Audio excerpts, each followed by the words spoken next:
that time owned Paramount, and they were under tremendous federal scrutiny for monopoly in the sugar market in the Dominican Republic. And the man who, well, this is how movies work, guys. The man who owned Gulf and Western, the boss who owned Paramount, was a man named Charles Bluedorn. And Charles Bluedorn ordered his people to pull this movie out of the theater. So we only played 2 weekends. And then the second weekend, we didn't have any advertising. You couldn't even see where the movie was. But we still sold out. We still found it. And I remember Warren Michaels was an old friend of mine who does Saturday Night Live, and this was all over the news and television, and people, we had news crews in line at the theater. They were shooting the people in line, and they were having fights in line, screaming, yelling. And Warren Michaels called me and said, "Be sure to watch Saturday Night Live." I hung up. I watched Saturday Night Live, and it showed the overthrow of the Shah of Iran. Footage from the Shah of Iran with millions of Iranians running through the streets. And it said, obviously having seen the Warriors. It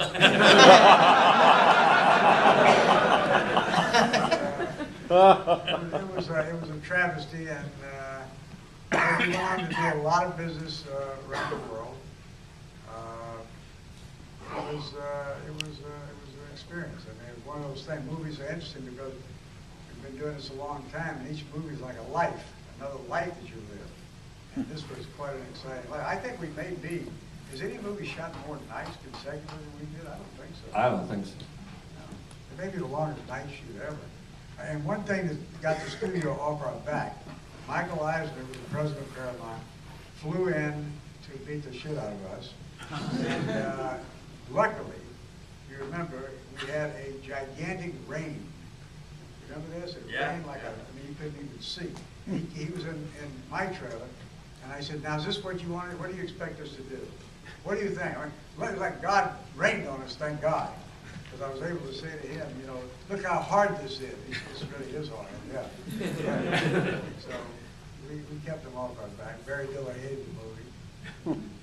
But then they sent the production guy in. They sent this guy, very kind of nattily dressed, uptight, head of production. I forget his name.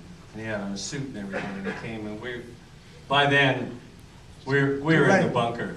We were in the bunker, and you know, we'd get up at 5 o'clock at night, get dressed, have dinner, and then you'd get in your clothes, and we all started dressing way down because you didn't want anybody to know who was in charge. So we all looked the same. So we were on this elevated platform in Brooklyn, and the other thing was we would have to time the trains, and you know, if you missed a train or somebody stumbled or the camera didn't work, then it was another 20 minutes to get that train back, because they only give us one train, which is the other reason we were slow. So we had this night, and that's what was happening. The train would arrive, and the guys couldn't get on it, or the doors didn't open, and we were saying, anyway, he was watching, and he was standing there with Lindsay Parsons, that's it. And I don't know if you noticed or you know New York, but on the upper platforms, they have an awning over them to keep the rain off, and it had been raining, and Lindsay was over there standing behind under one of these, watching, and the scene was going on over there, and I heard the rain start again, tinkle, tinkle, you know, drip, drip, drip on the tin on the thing, and I kind of stepped out to see if it was raining, and it wasn't raining, and I kind of looked up, and you notice how close the buildings are to those tracks, right? And I looked up, and there was a guy up in about the 4th floor window, standing there. You motherfucker, you better get out, I can't go to sleep and everything. And I said, Lindsay, come here, you gotta see this. She never came back, we never heard anything.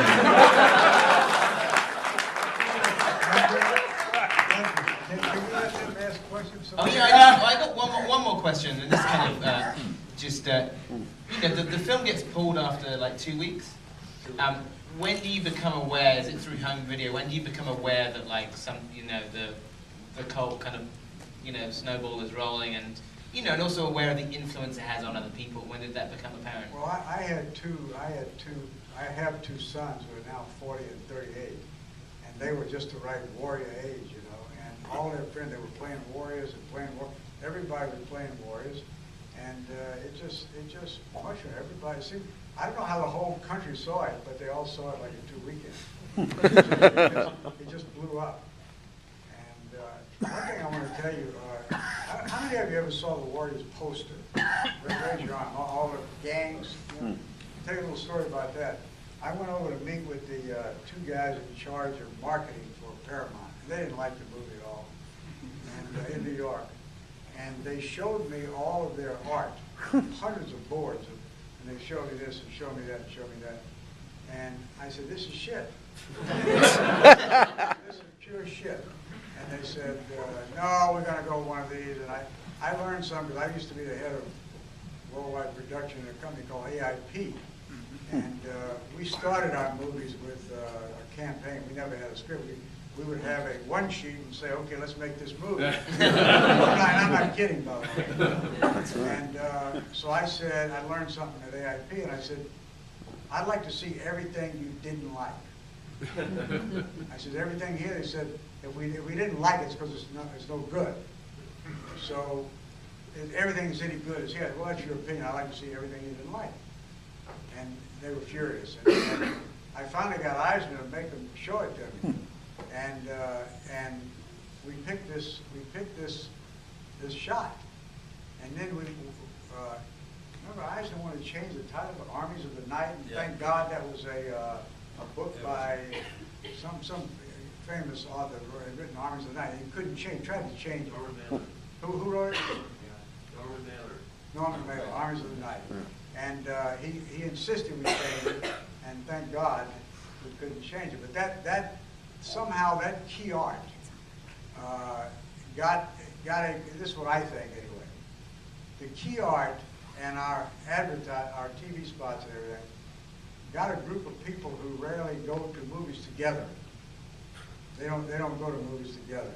And I remember we opened in Westwood, we were talking about it tonight, the manager of the theater in Westwood said to me, there were lines around the block, which we could not believe. We drove up and there were lines all over Westwood.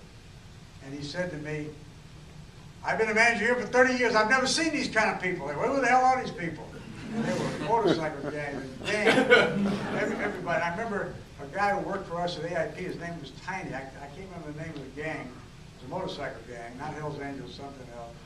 And he's a great, big, huge guy. He used to wear a black bowler.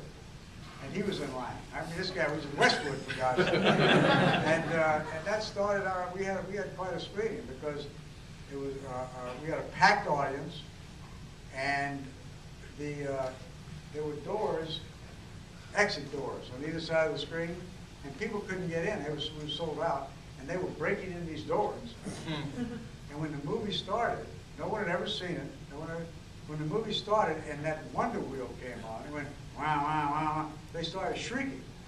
And I, what the hell is going on? And they shrieked the entire movie. It was like seeing a great heavyweight championship fight in person. I never saw anything like it.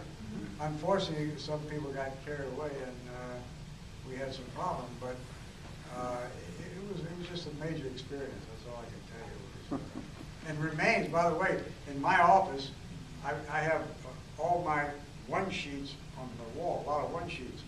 I have my bombs in a separate room. And that's the truth. I have hits all on the wall when you walk in, and when you go in my assistant's office, all the bombs. But when people come in, the first thing they see is the Warrior one sheet. And I swear to God, I still, to this day, we were talking about tonight, if you're under, I guess, 50 maybe or something, they just go, oh my God, Warriors, oh, you know, and keep going. And one last thing, I'll shut up. I have a friend named Jimmy Iovine. I don't know how many of you know who he is. He's a record guy, big guy in the record business. He owns Interscope Records, runs Interscope Records. And I was at his house about 3 weeks ago, and Jay-Z and Diddy were there. And I just met them. I mean, that's the first time I've met. I've seen them over there, but I've never met them. And Jimmy said, Larry made 48 hours. Here's 48 hours. And they said, oh man, all of them want to be actors. Everybody wants to be active. The actors want to be rock stars. The rock stars want to be athletes. The athletes want to be, you know, and they both, 48 hours, man, I'd be good in 48 hours. Yeah, okay. And then he said, what else you done? I said, the Warriors. And I swear to God,